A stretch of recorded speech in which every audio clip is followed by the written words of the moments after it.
exciting, and sadly we won't see each other. But don't worry, I'm recording this video for you so that at least I in person can say hi to you. You can see my face. And we won't have our morning rings and everything fun like that. But don't worry, I'm going to show you in this video how mom and dad can help you to learn almost the same as what we do in class. And I've brought a friend with me. She's very shy though. But her name is Quasi. Yes, Quasi. Wait. She wants to tell me something. Hang on. Yes, I shall. Okay. She wants to say hello, but she's very shy. So be quiet at home. Shh. So that she can say hello to you. Are you ready? Right. Morning, grade ones. Morning. My name is Quasi. Molo. Moweni bafundi. Kujani. Ndiyapila inkosi. Kuyabanda namhlanje. It's very cold today. Right, I'm about ready. I'm going to put Quasi down for now, and then I shall start on my table to show you what we're going to do today. Good job, cameraman. Right, hi there, great ones. Hi, moms and dads. I want to show you how we do our word building as part of our phonics.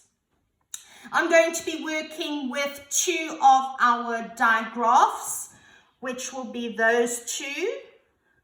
It's called a digraph because two sounds next to each other makes one sound. And we also have the rule when two vowels go out walking, the first one does the talking. But we'll get to that later on with our little kiddies. Right, I'm going to start, as you can see in front of me over here. You don't really need lots of money. I especially did this on the back of a cereal box for you so that you can see all you need is the cardboard from a cereal box and anything that can write. It doesn't even have to be a cookie. So I'm going to start. If I want them to build the word boil, I'm going to say, can you find the cards for me that will say boil? B-oil. And I shall actually even show them B-oil. Then they know. That will be the first one. The middle would be oi and the l would be last. So they are going to fetch b, oi, and then l.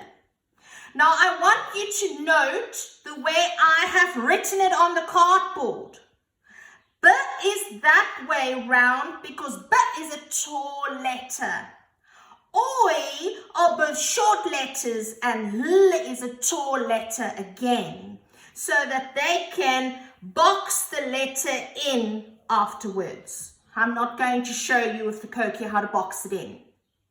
You physically go with your Koki, you trace it around, and afterwards they can see the shape of the word. So that's very important. When you are writing your cards, all your tall letters must be vertical, and all your other letters, which are short letters, will then be horizontal.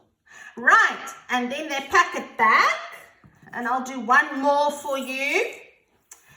I want them to build the word rain. R-A-N.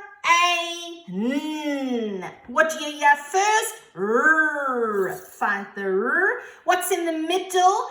A. A. And what's last? N. Our N sound. There we go.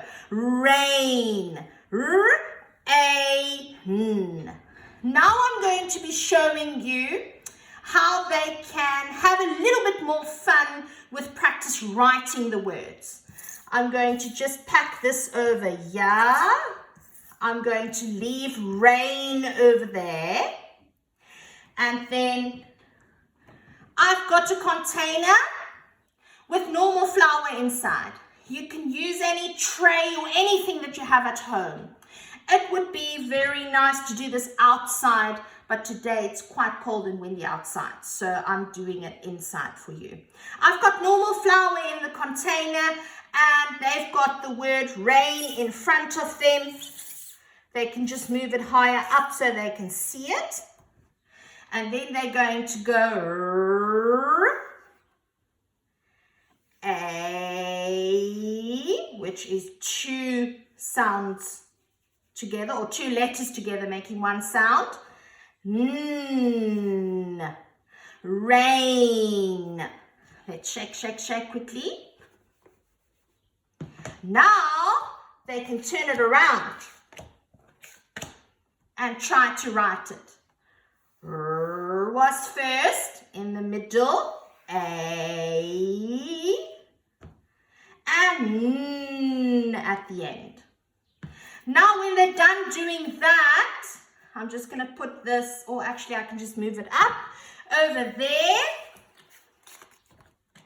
And they can grab their whiteboard marker. I happen to have this nice big area. They don't have to have this. They can write on anything. Even if they just write it in the sand, that's also perfectly fine. Now I'm going to take my whiteboard marker and I'm going to copy the word down. R, A, N. I would like them to put the sound buttons in as well. They will know what I'm talking about. We do it with robot running or robot actions in the class. When it's a single letter sound, it gets one sound button, which is just a circle or a dot. If it's a digraph and there are two letters making one sound all together, it gets a line. And then N is just one letter sound again, which will be our dot. So if I had to sound this out, I'm going to go rain, rain. Right, and that is all about sounding out. I'll just put this on top so it doesn't distract you. Put this on the floor quickly. Get my cards. And I want to show you how we are going to read.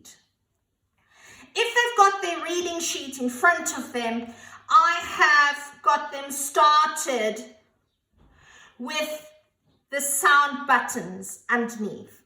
We don't want them to get dependent on the sound buttons. This is just for the beginning, to help them, because they're so familiar with it at the moment. They know that all our tricky words gets a line because we cannot sound a tricky word. As soon as we can sound a word, it's going to have a combination of dots for our sound buttons and lines. But a tricky word gets no buttons, it only gets one big line. So I'm going to start just to show you how they're going to get familiar with the reading. In the beginning, later on, we take the dots and the lines away so that they don't get dependent on it. So here we go, we're going to start. Snake is a tricky word. They cannot sound it, so it has a line. So they're going to go snake, it's, is, on, the, mat. And then they pause. There is a full stop. It means take a breath and wait for a while. Inky, can, run. That is how they will do their reading sheets for me. I have not put the sound buttons in on their reading sheet. They are kind of past this step. My learners in class, I've just included this if you need to go back to the sound buttons. Our last thing that I want to show you will be my onset and rhyme. Onset and rhyme I like to combine with the word families. And for today, I'm going to combine it with the at word family. But the method is onset and rhyme. I shall just lift this up quickly. Maybe I'll put it on top, don't worry. You will have your at word family in front of you. It's very important that you have the at and the t together on one card, because we're going to sound it together in onset and rhyme. And then I pack my s and my h and my b out on top. You can use the back of cereal boxes again. If I want them to show me the word sat, at, note that I say at all in one and I don't say at. For onset and rhyme, we keep this intact and it's easier for them to start with a reading process. So if I say, show me the word at, they're going to find s and they put s in front here. And now they're going to say at, sat, right? If I want them to show me the word bat, at, they're going to grab the b and note that b is written vertically again because it's a tall letter. Now they're going to say b at, bat. And my last one for the video is going to be hat, hat. They find the h, put it in front, and they go at, hat. And that is how you're going to do onset and rhyme when I refer to onset and rhyme in my online lessons. Now you know the reading process, the phonics process, and the letter process as well, where they just practice the formation in the flower bowl. They can do that as well. Tricky words is going to be the same. I'm going to just put this like that. I'm going to pack my tricky words out quickly just to show you. I've got he and me and I and we and the. And you can show them or you can ask them to clap with their hand on the word. If I want to say, see the, they're going to go the. And they put the over here. And they can also write the next to that as well with the whiteboard marker. Then they take it off. I want to see, oops, I made a mistake there. That wasn't the, that was we. Sorry, we. The, there we go. I, there. Me. And he. And then they'll practice writing it next to it as well. And that is my story for today. I've covered everything. Use this video as the methods on all my online teachings as I shall be posting for the lockdown. Bye-bye.